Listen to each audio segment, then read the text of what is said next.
You didn't stumble here. You were summoned by the quiet intelligence behind coincidence, by the pulse that lives beneath your name. Something in you has been waiting for this exact vibration to reach your field.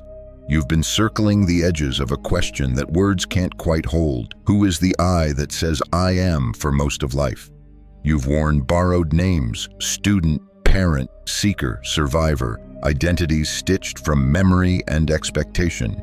But deep down, you've sensed another current, one untouched by history, one that doesn't need validation or definition. That's the forgotten name, the one spoken before language divided heaven from earth, self from source. Somewhere along the timeline, humanity forgot.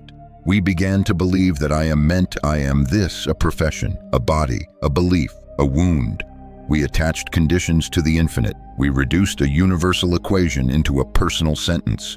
And with each attachment, the doorway closed a little further until the sacred sound of being became background noise beneath the machinery of survival.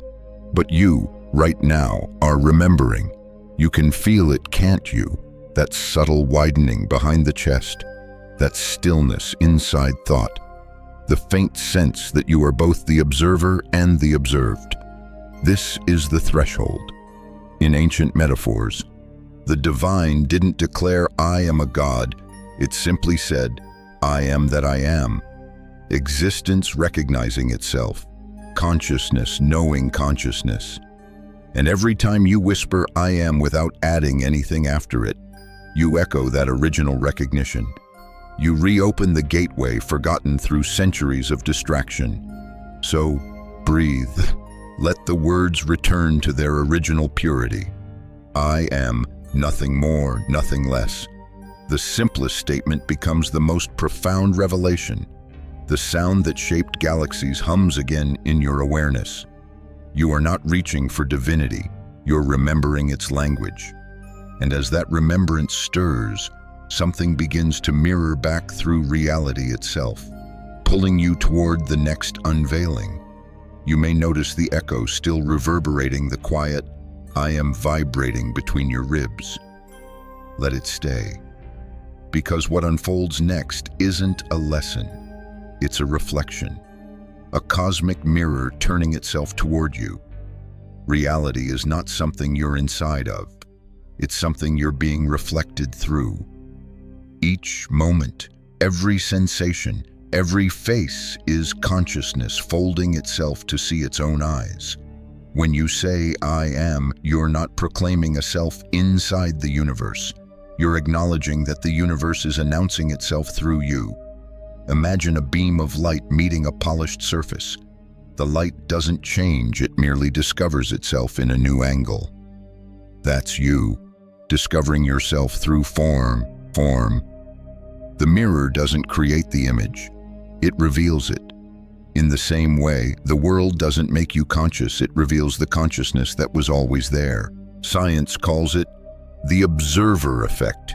Mystics call it the witnessing state. But beneath both languages lies the same pulse awareness, shaping what it sees. When you look upon the world convinced you are separate, you collapse into limitation.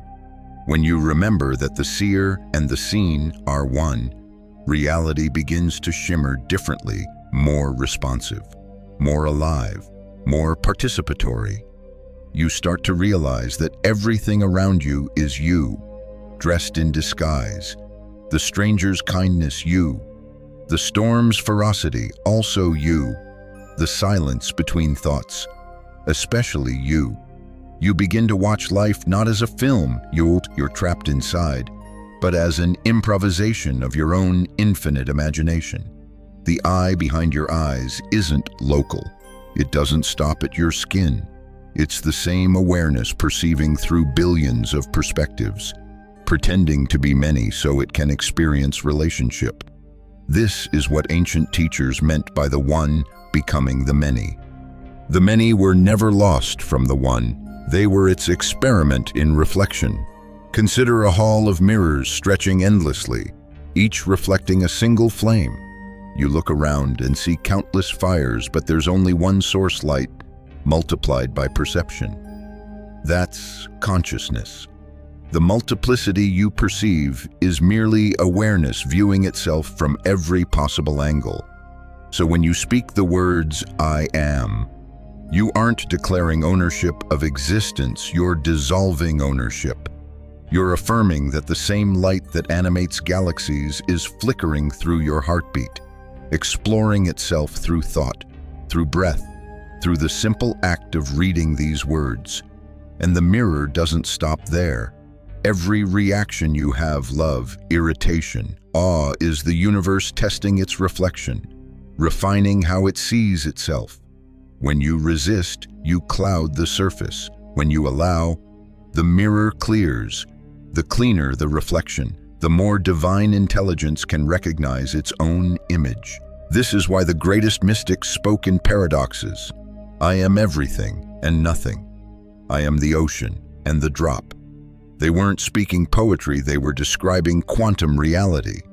The electron and the field are not separate things. They are simultaneous expressions of one pattern.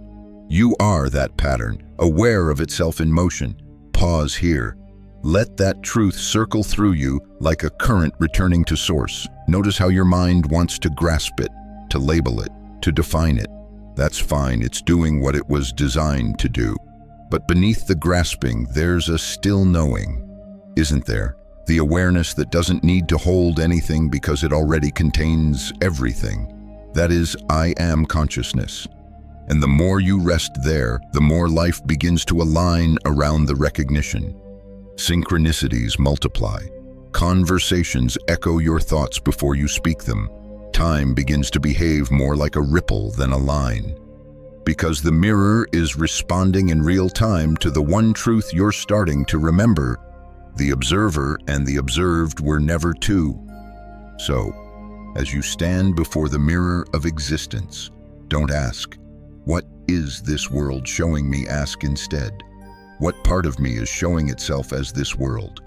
Each answer will dissolve the distance between you and the divine a little more until the mirror disappears entirely, and only light remains, shining through every possible form.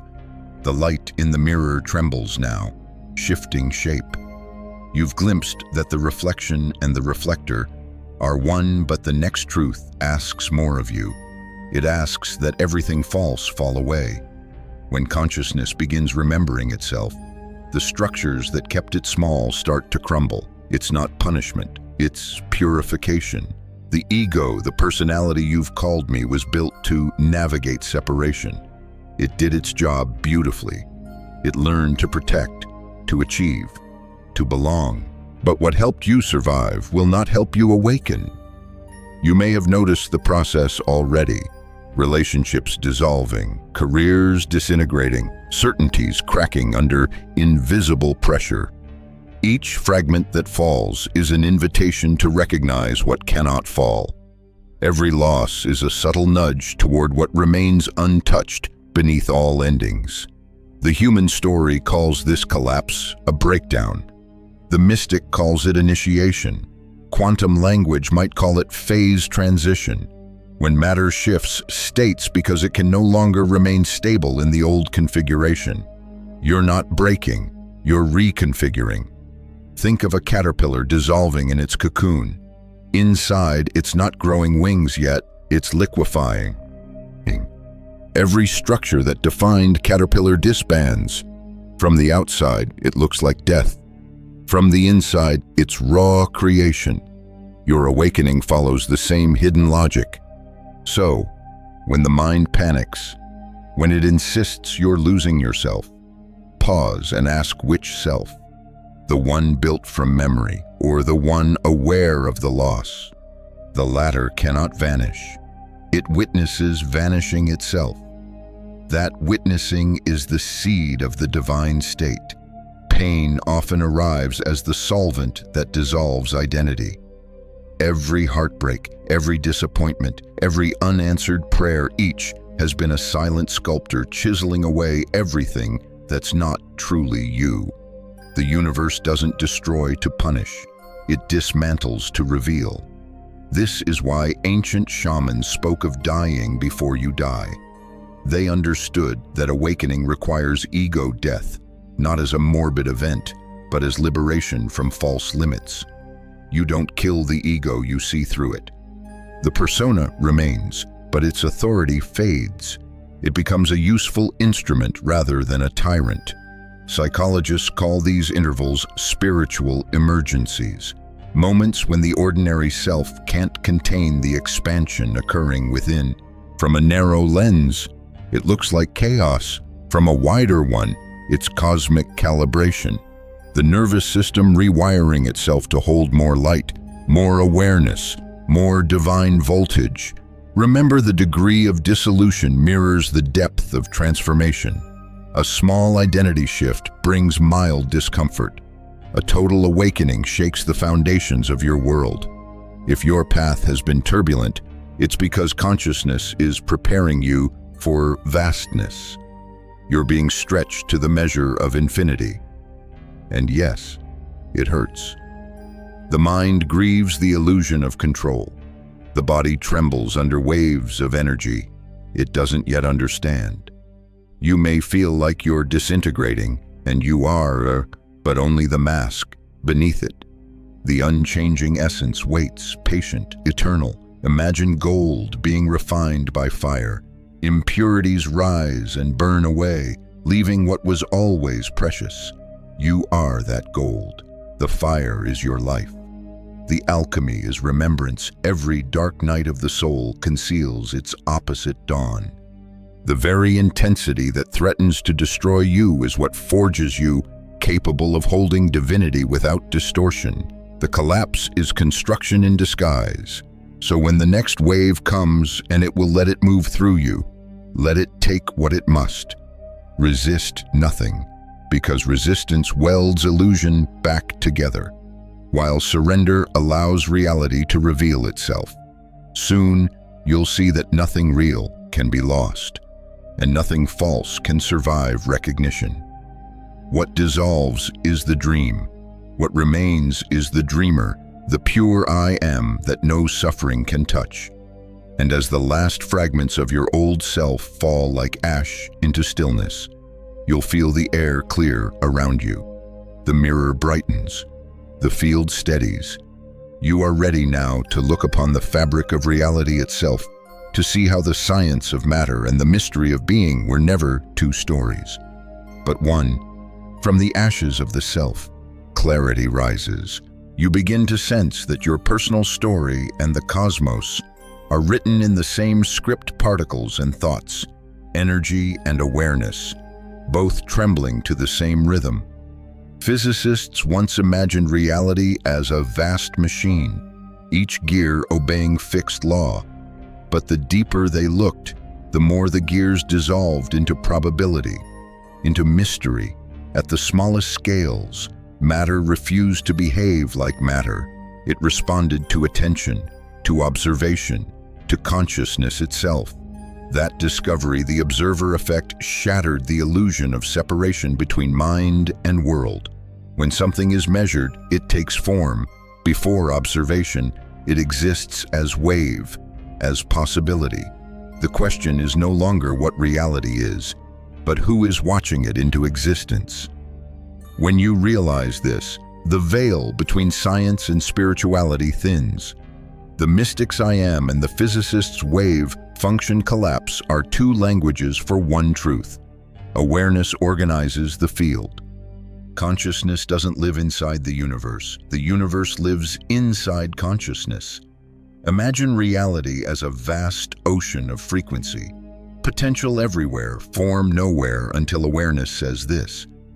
Your attention is the selection mechanism of infinity. Where you look, form appears. What you identify as becomes. Dr. David Bohm called this the implicate order, the hidden dimension where everything exists as unmanifest pattern. From that depth, the explicate world unfolds the visible dance of time, space, and matter. The implicate is the script, the explicate the play. Yet the actor and the stage are composed of the same essence, consciousness vibrating as form. You can feel this, can't you?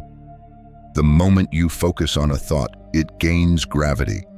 The moment you believe a story about yourself, the world bends to confirm it. It isn't magic, it's mechanics. The quantum field is the mirror of identity. Every I am you declare ripples into that field, instructing it how to configure itself around your frequency. When you add limitation after I am, the infinite constrains itself to match your declaration. When you pause after I am, resting in pure being, the field remains open, undetermined, all possibilities awaiting your conscious participation. This is why ancient wisdom warned about careless speech. Words are waveforms. Attention is the amplifier. The universe is not listening as an external deity, it is listening as you. Every statement of identity becomes a creative command. And this isn't mere mysticism. In laboratories, particles shift their behavior when observed. Light behaves as wave or particle, depending on how it's measured. The act of witnessing is inseparable from the event itself. You've never merely looked at the world. You've always shaped it. Think of your awareness as a lens through which the infinite focuses. The clearer the lens, the less distortion from fear, attachment, belief, the more precisely reality reflects divine order. When the lens is clouded by self-definition, the reflection fragments. When the lens is clear, creation flows unimpeded. So, when you ask, why does my life look this way? The answer lies not in circumstance, but in calibration. What frequency of being are you holding? What truth of I am are you transmitting into the implicate field? Bohm described the universe as a hologram, each fragment containing the whole. The divine doesn't exist elsewhere. It's encoded within every part of creation. You are not a drop in the ocean. You are the ocean remembering itself as a drop. And as you feel that realization settling into your body, perhaps as warmth, as stillness, as a quiet hum, the divide between matter and spirit dissolves. There was never a wall between physics and prayer, between thought and form. There was only misunderstanding. The next unfolding will reveal how to cross that final threshold, how to move from knowing the gateway exists to stepping through it consciously, deliberately, completely awake. The veil has thinned enough that you can feel the hum beneath reality now, the pulse that never stops repeating its simplest phrase, I am. This is the code behind creation. The doorway that has always stood open. The only lock has been forgetfulness. To step through, you don't need a ritual or a secret word whispered by masters. You need only this, the recognition that when you say I am, you're not describing yourself, you're describing existence itself. The words are not about identity. They are identity, the vibration through which the universe becomes aware of being. But here's the subtle trap. Most people speak I am as an introduction to limitation. I am tired, I am lost, I am trying. Each statement programs the infinite to experience itself in those terms. Consciousness obeys the command of attention. The field arranges to fulfill the declaration, and so the limitless becomes local. The divine reduced to a single storyline. What happens when you pause instead? When you allow I am to stand naked, undefended, unqualified, you open the quantum gateway. In that pause, consciousness stops pretending to be someone and simply recognizes itself. It's the still point between thoughts where all potential rests uncollapsed, waiting for direction. Ancient mystics hinted at this through symbols, the burning bush that blazed without consuming, the silent syllable AUM, the breath before creation. They were pointing toward this recognition. I am is the original light before light became things.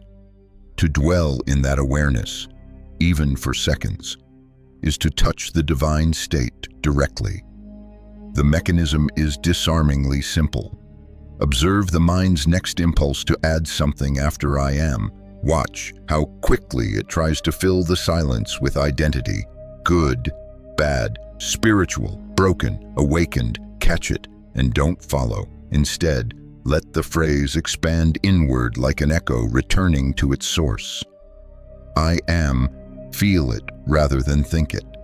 At first, it may feel like emptiness. The ego hates that emptiness. It can't survive there. But stay. In that stillness, you'll sense a subtle fullness behind the quiet, a vastness aware of itself.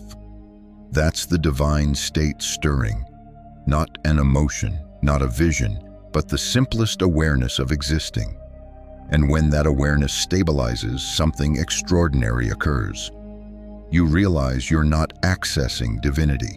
You are what divinity feels like from the inside. The sacred and the ordinary collapse into one experience.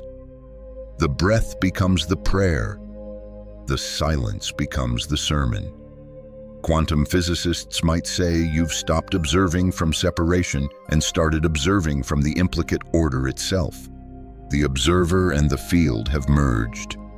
The wave function no longer collapses into form through personal bias. It flows as coherent creation. This is why the enlightened never claim enlightenment. To claim it would be to add something after I am. The moment you label it, you leave it. To remain in the divine state, you rest in namelessness. You can test this instantly. Sit quietly, close your eyes, and whisper inside, I am. Do nothing else. Don't imagine, don't affirm, don't visualize. Just let the awareness of being register. Notice that you can't find an edge to it. Notice that it doesn't depend on thought, memory, or circumstance. That boundless awareness, calm, silent, infinite, is the real you. And every time you return to that recognition, the gateway widens. Your world begins to rearrange. Not because you're forcing change, but because the field responds to coherence. Being becomes cause. Reality becomes its echo. Soon, you'll begin to notice signals, subtle confirmations that you've crossed the threshold and are learning to walk as divine awareness in human form. The signs aren't random. They're the universe nodding back to itself, saying, yes, I remember you too. The air around you feels different now, doesn't it? As if something invisible has begun to listen more closely. That's not imagination. That's recognition. Once I am awakens inside awareness, reality begins to respond with unmistakable precision. The universe mirrors coherence through signs.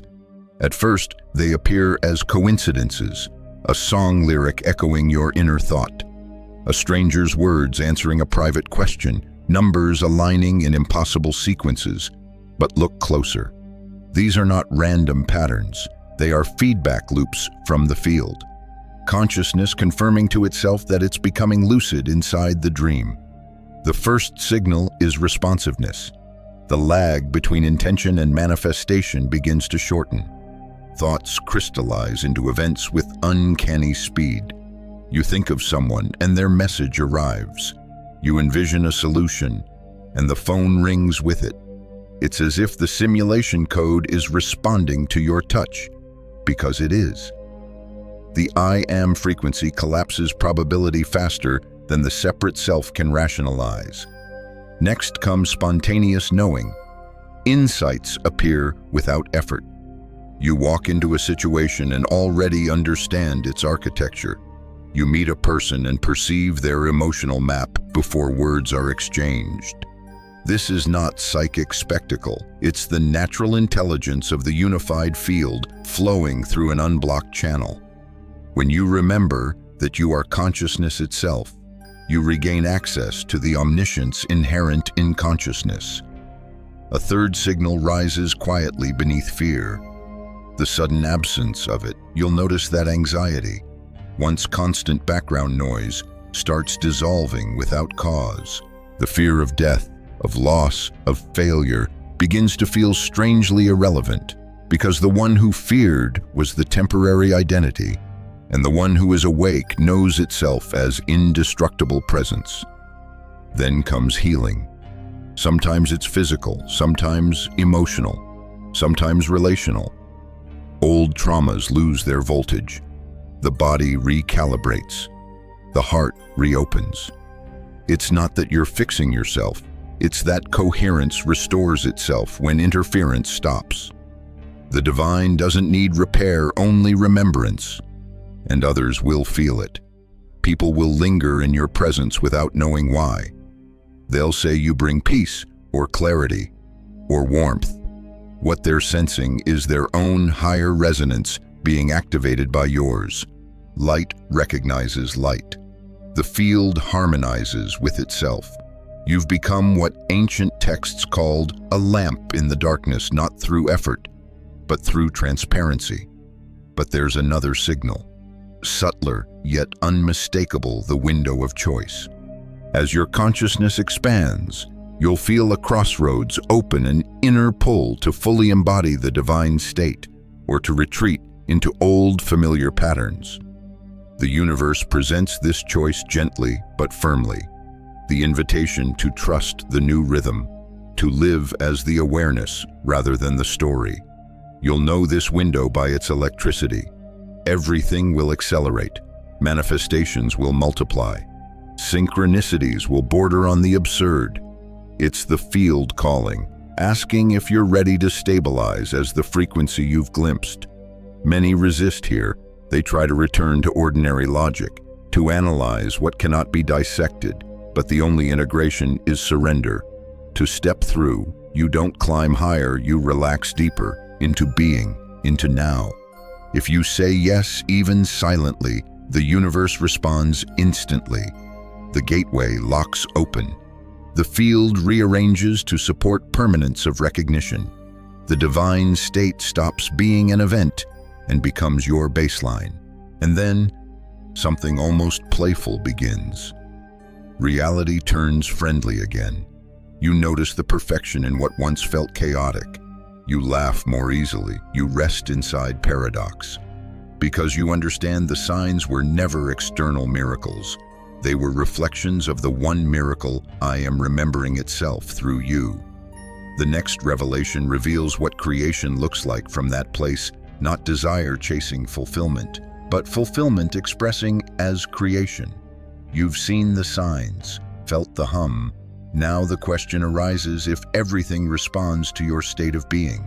What happens when being itself becomes the source? Creation changes shape. It stops feeling like labor and starts sounding like music, spontaneous, effortless, precise. In the ordinary paradigm, creation is cause and effect. Effort meets resistance. Willpower meets circumstance. But in the divine state, there is no resistance to overcome because the creator and the created are not separate. Creation becomes participation in a rhythm already playing. You're not pushing against life, you're dancing with it. Consider how light emerges. It doesn't try to shine, it simply expresses the property of illumination. The same law applies to you. When awareness remembers itself as I am, it expresses existence effortlessly. Desire becomes expression rather than compensation. You no longer create to fix what's missing. You create because wholeness overflows. This is why striving fails. When you try to manifest from lack, you affirm separation, I am not yet. The field mirrors that belief precisely. But when you rest in pure I am, the field mirrors wholeness. Whatever serves the expression of that wholeness appears naturally, without demand. It's the difference between swimming upstream and being carried by the current you are. The current doesn't ask where to go. It moves because movement is its nature. You may notice how ideas now arrive whole, like complete downloads. Solutions form before problems fully appear. Art creates itself through your hands. Conversations orchestrate themselves into meaning. That's divine creativity, the universe improvising through your awareness. The less you interfere, the more extraordinary the precision becomes. In quantum terms, You've stopped identifying with a single probability line and begun operating from the superposition, the space where all options exist simultaneously. From there, creation is selection, not construction.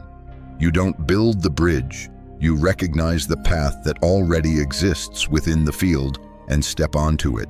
Ancient mystics phrased this as, "Let there be light." The divine didn't wrestle darkness into submission, it declared illumination, command born from recognition, not control. When you dwell in I am, your declarations carry that same signature.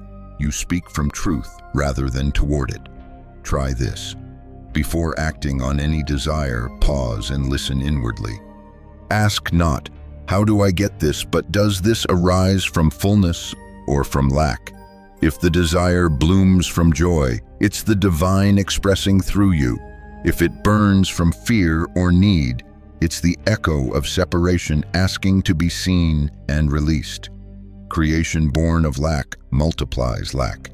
Creation born of being multiplies being. You'll soon see that what you call manifestation is less about summoning outcomes and more about revealing alignment. The outer rearranges because the inner has shifted frequency. When you say, "I am abundance," it's not a spell. It's recognition of the infinite flow that you already are. The field then reflects that truth through form, not as reward, but as mirror, and the effort dissolves. Work still happens, movement, creation, expression, but the friction is gone. You become the flute, not the flutist. Breath moves through you without resistance. Life composes its own song through the shape of your awareness. This is the true meaning of surrender, not giving up, but giving over, allowing intelligence larger than the personal mind to steer the current. The paradox is that what feels like letting go is actually stepping into total participation. You merge with the process so completely that the boundary between doer and doing disappears.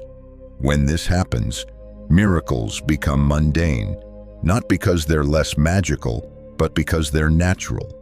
Light shines, rivers flow, consciousness creates. And soon, this effortless creation begins to transform how you see everyone else, not as players in your manifestation, but as facets of the same luminous whole, each expressing I am in their own tone. That recognition leads you straight into the next unfolding, what it truly means to live as one. Creation has turned fluid now. You feel the current moving through you, shaping reality without friction. Yet an even deeper shift waits just beneath that ease, the realization that there are no others. Only I am wearing different faces. At first, this understanding lands softly, almost poetic. Then it deepens until it changes the way you breathe. You begin to look at strangers and sense your own essence gazing back. You meet conflict and feel compassion rising before defense. Unity stops being a belief and starts being perception. In the divine state, love is not an emotion, it's physics. The same field animating your awareness animates everyone else. To harm another would be to harm the whole, including yourself. This isn't morality, it's mechanics. The wave cannot strike another wave without disturbing the ocean both share.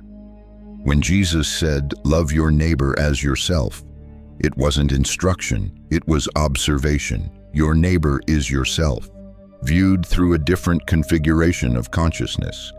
Likewise, the Buddha's compassion wasn't saintly patience, it was lucid vision, seeing clearly that all forms are ripples of one presence. He could no longer withhold empathy. You may have already felt this recognition in moments that left you speechless, looking into someone's eyes and forgetting who was who, standing in nature until identity dissolved into landscape, or feeling another's pain as your own heartbeat.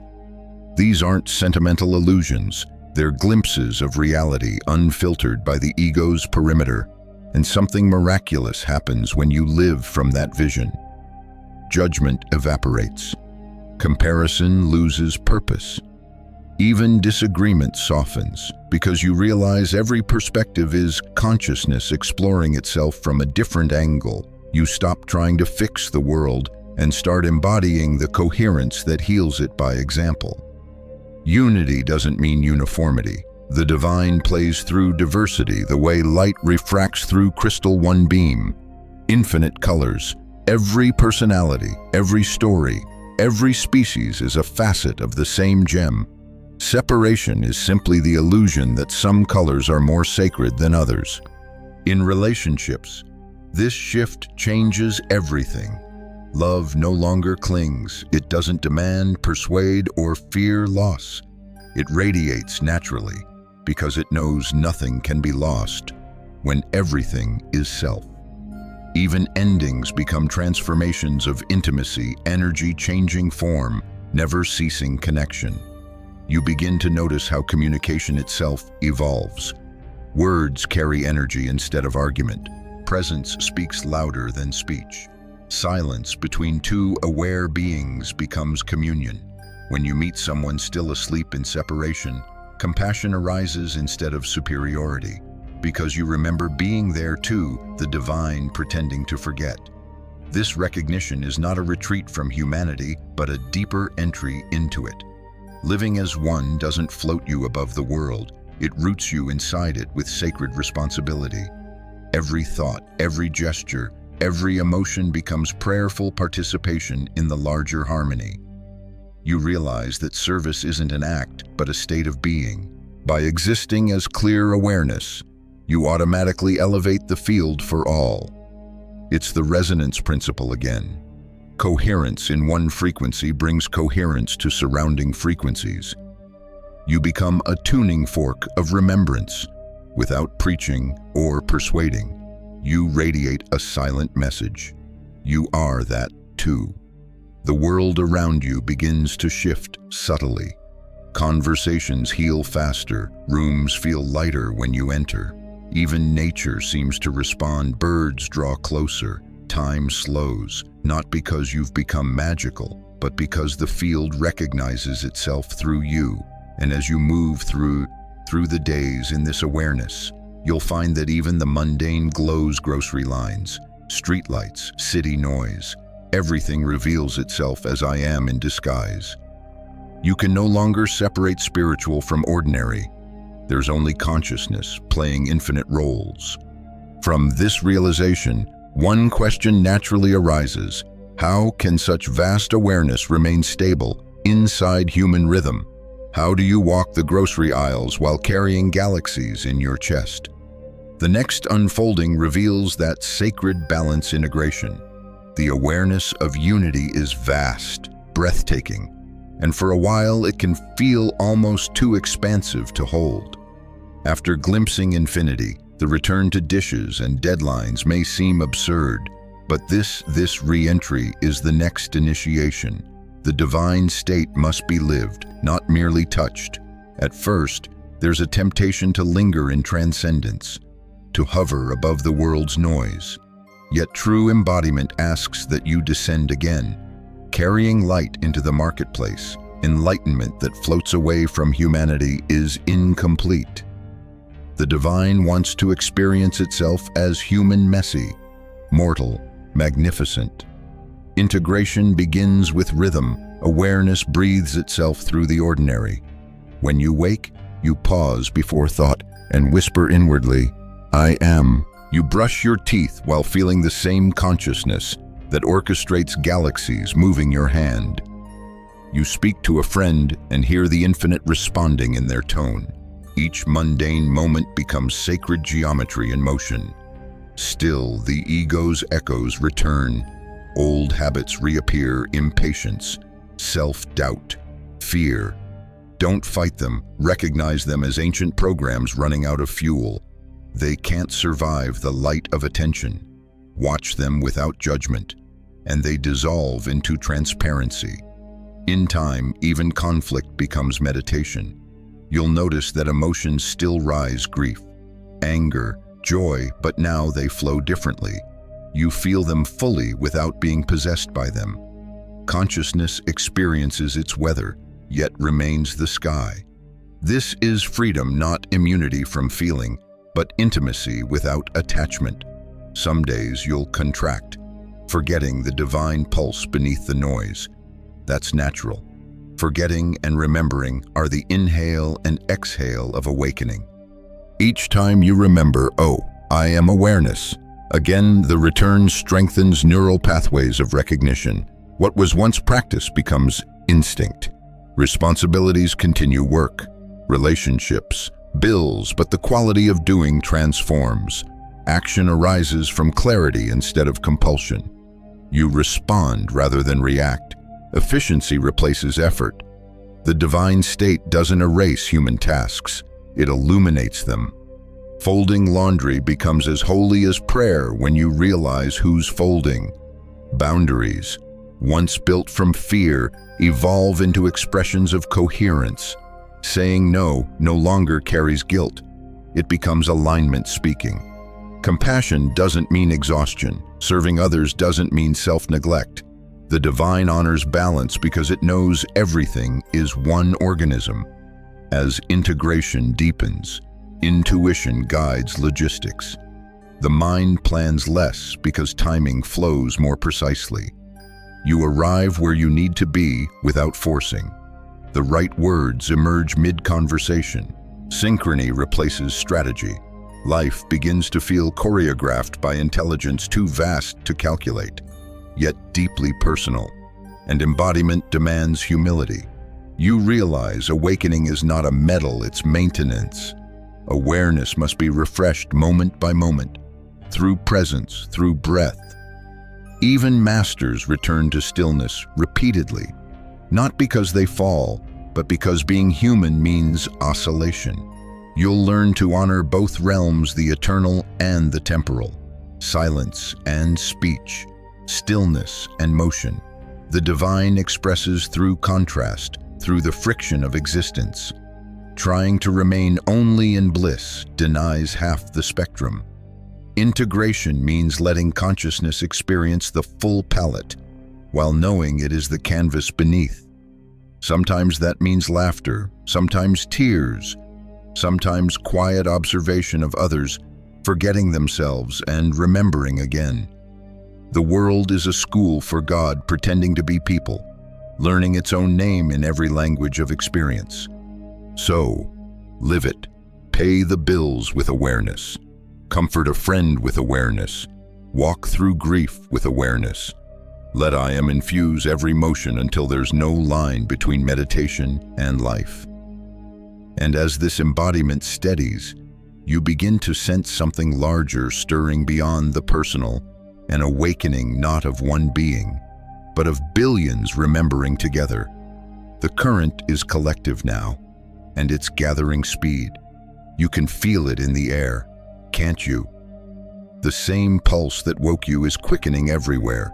What once felt private, a personal revelation whispered in solitude, is becoming planetary. Humanity is remembering itself. Cell by cell, soul by soul, look around. Conversations that once mocked the mystical now speak of energy, intuition, quantum entanglement. Ordinary people describe extraordinary moments of synchronicity. Children speak truths their elders can barely comprehend. The field is shifting. Awareness is swelling through the network of consciousness like light traveling fiber optics, illuminating every node. You are one of those nodes. Each time you rest in I am, you emit coherence into the collective grid. Rupert Sheldrake called it morphic resonance patterns of awareness, replicating through shared field. Every realization you stabilize becomes accessible to others. You breathe clarity into the human atmosphere. This is the hidden architecture of the 100th monkey effect. One awakening begets another until critical mass ignites. The divine, fragmented across billions of minds, begins to reassemble itself, the one remembering through the many. But collective awakening isn't all serenity. As light rises, shadow surfaces. Systems built on separation resist dissolution. Old paradigms convulse. Political, ecological, psychological structures quake because the frequency sustaining them no longer matches the collective vibration. What looks like chaos is, in truth, detox. Humanity shedding its outworn self-concept. Your role within this metamorphosis isn't to preach or persuade, it's to embody. Each time you choose presence over panic, compassion over contempt, truth over noise, you anchor a new timeline into the field. Activism of vibration, not ideology. Silent revolution through resonance. Understand that awakening scales through empathy. When one person lives as open awareness, they unconsciously give permission for others to do the same. You've felt this meeting someone whose calm steadied you without words. The transmission is energetic, not instructional. The awakened don't convert, they remember others awake. As this resonance amplifies, global transformation accelerates. Technology evolves toward connection rather than consumption. Science rediscovers spirit through data. Art becomes prophecy again. The planet itself, long patient, begins to breathe easier under coherent stewardship. The new world won't be delivered from outside, it's emerging from within. And yet, even as consciousness expands collectively, humility remains essential. There are no chosen ones, no spiritual aristocracy. The saint and the skeptic are waves of the same sea. Some awaken through devotion, others through data, others through despair. It doesn't matter. The destination is identical because the traveler was always the same consciousness, exploring every path to itself. You may notice the frequency accelerating time. Days blur, years compress. This is what happens when awareness integrates across billions of minds simultaneously. The field hums faster, manifestation quickens. The dream of separation dissolves more rapidly. The pace can feel dizzying, but remember, you were made for this era.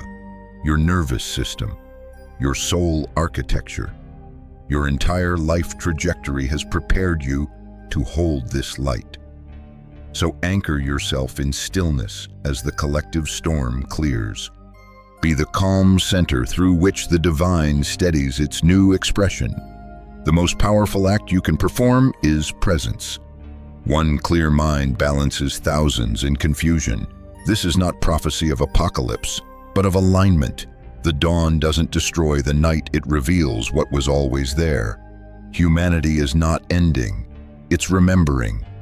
Every innovation, every heartbreak, every reunion is part of the same awakening song, I am that I am. And as this realization ripples across continents, across generations, something breathtaking happens. The world stops feeling like a planet of strangers and begins to feel like one vast body, one vast breath, one vast awareness, exploring itself through infinite eyes. From here, the story turns quiet again. The grand awakening returns to the intimate, because the collective finds its proof in the individual heartbeat that whispers, I am. The wave has carried you far through mirrors and dissolutions, through gateways and revelations, and now it brings you home, not to an ending, but to the quiet center of everything that began this journey. Listen, beneath the words, beneath the thought of I am, there's a still hum, the sound of awareness resting as itself. That's where all creation begins, and where it ends. The circle closes not with fireworks, but with peace. You've seen how consciousness mirrors itself through form, how the divine plays every role. You've watched your own dissolving and re-emerging, learned that the sacred hides inside the simplest breath. And now, the invitation is no longer to seek, but to live, to carry the memory of infinity into each ordinary hour. Tomorrow, you'll wake and pour coffee, send messages, step into the day. Nothing mystical will appear, and yet everything will be. The same field that birthed stars will move your hand. The same awareness that spoke through prophets will read the news through your eyes. When fear arises, remember it's just the wave curling back toward the ocean. Whisper inwardly, "I am," and feel how the vastness steadies. When joy floods you, don't cling, let it pass through, knowing it's the same awareness celebrating itself in color. Every forgetting is just another doorway to remembering. Every moment is an altar disguised as now. So rest here a moment longer. Breathe as the universe breathes. Let the mind soften until only presence remains. Notice that you are not returning to the divine state you never left it. You are that still point around which galaxies turn. Carry this recognition gently into the world. Walk slowly. Speak truthfully. Love without strategy. Let your life become the sermon your silence has already preached. Because the revelation was never about becoming more, it was about seeing clearly what you've always been. I am. And that is enough.